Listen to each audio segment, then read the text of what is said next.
7h-10h sur Radio Courtoisie, suivez la ligne droite.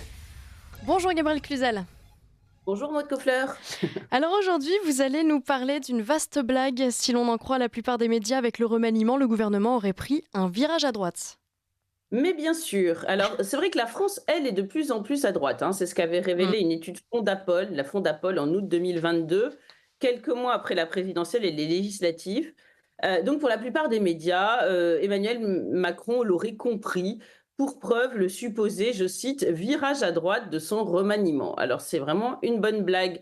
Quel virage à droite? La plupart des grands ministères n'ont pas changé de main, avec toujours notamment Dupond-Moretti à la justice. Il n'y a que le Quai d'Orsay, donné à un compagnon de route de Strauss-Kahn, Huchon et Aurélia Taché, en la personne de Stéphane Séjourné, qu'il serait donc difficile de qualifier, même avec beaucoup de bonne volonté, de droite.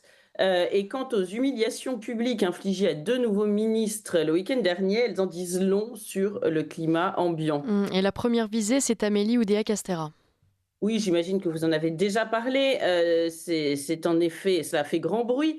Donc la première humiliation a été infligée à la nouvelle ministre de l'Éducation nationale, mais aussi de la jeunesse, des sports, des Jeux olympiques et paralympiques. Alors oui, ces titres sont très longs, longs comme le bras, comme si l'éducation nationale n'était qu'un petit travail très tranquille, ne nécessitant qu'un tiers-temps. Donc sitôt nommée, elle a été la cible de toute la gauche, ulcérée d'apprendre que ses enfants étaient scolarisés à Stanislas. Quelle horreur! Alors bien sûr, on peut reprocher à Amélie Oudéa-Castéra cette stratégie de l'évitement, hypocritement pratiquée par une certaine gauche aisée, bien décrite dans le livre Jamais dans ce lycée, qui date déjà d'il y a 10 ans, mais qui est tout à fait d'actualité, chez François Bourin, éditeur. Alors, c'est vrai que fuir l'école qu'ils ont eux-mêmes contribué à détruire pour rejoindre les établissements privés qu'ils ont constitués, il faut du culot. Mais le comble du culot, c'est qu'ils finissent immanquablement par critiquer l'ADN catholique de ces écoles, tout en y laissant leur progéniture, ayant l'air de s'en étonner, comme un touriste qui, ayant poussé la porte des délices de Shanghai, serait surpris de trouver sur la carte du canard laqué. Parce que d'ailleurs, vous savez qu'un des arguments, je ne sais pas si vous avez lu la presse ce matin, ce fameux rapport sur Stan dénoncé par Mediapart, fait état notamment de quelque chose d'absolument scandaleux dans une école catholique, à un cours de catéchisme au collège obligatoire. C'est affreux.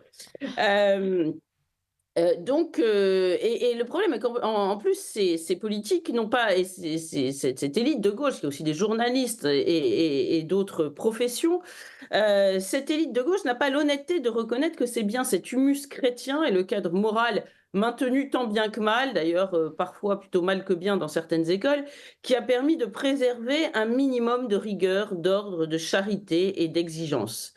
Alors naturellement, on peut s'étonner que dans sa justification, elle ne s'engage nullement à appliquer à l'école publique, dont elle a désormais la responsabilité, les méthodes gagnantes de Stanislas, cette école d'excellence qu'elle a choisie pour ses enfants, afin que tous les petits Français puissent en tirer les fruits, puisque c'est désormais sa mission. Mais ce n'est pas cela dont elle a, tête basse, fait amende honorable dans un communiqué. Oui, elle a dû tout simplement s'excuser d'avoir mis ses enfants dans une école privée catholique. Du reste, il faut rappeler que 96% des écoles privées sont catholiques. Est-ce un crime? Est-ce interdit par la loi? L'Église est-elle désormais considérée comme une secte surveillée par la cellule Milivudes? Il faut savoir qu'à Libération, elle a confié: je ne les ai pas mis là pour des raisons idéologiques, je ne suis pas catholique. Alors déjà, c'est très spécial parce que la religion catholique, pour moi, c'est une religion et pas une idéologie, mais bref. Et donc, elle espérait sans doute s'attirer ainsi les bonnes grâces de Libé, ratées. Alors, c'est sûr que la devise de Stan, notamment, je la cite, Français sans peur, chrétiens sans reproche, reste forcément en travers de la gorge de l'extrême gauche, notamment de Cédrine Rousseau, qui sur le réseau X a dit y voir un slogan zémourien. Elle préférerait sans doute français trouillard, ça fait plus déconstruit, et mauvais chrétien. Alors la deuxième canossade du week-end concerne Catherine Vautrin, nouvelle ministre du Travail. Oui, Catherine Vautrin, nouvelle ministre du Travail, de la Santé et des Solidarités. On notera qu'elle aussi se voit remettre une casquette aussi large qu'une tarte de chasseur alpin. Eh bien, elle aussi, elle est allée à Canossa. Alors, il faut savoir que les associations LGBT ont fait part de leur grande inquiétude à partir du moment où elle a été nommée. La nouvelle ministre, figurez-vous, a participé jadis aux manifs pour tous. Donc, cela mérite évidemment le sceau de l'infamie, une crécelle de lépreux à vue. Alors, peu importe que Madame Vautrin soit déjà vautrée dans des excuses en 2023, ce genre de péché avec ce genre de clergé ne connaît pas de rédemption. Hmm. Lors de son premier déplacement au CHU de Dijon, elle a été à nouveau accusée dans une question de la presse d'avoir nourri l'homophobie par sa participation à la manif pour tous. Et du reste, la question ne s'adressait pas à elle, mais au Premier ministre, comme si lui parler directement était déjà lui faire trop d'honneur. Elle est donc restée coite, buvant les paroles de Gabriel Attal et opinant furieusement de la tête.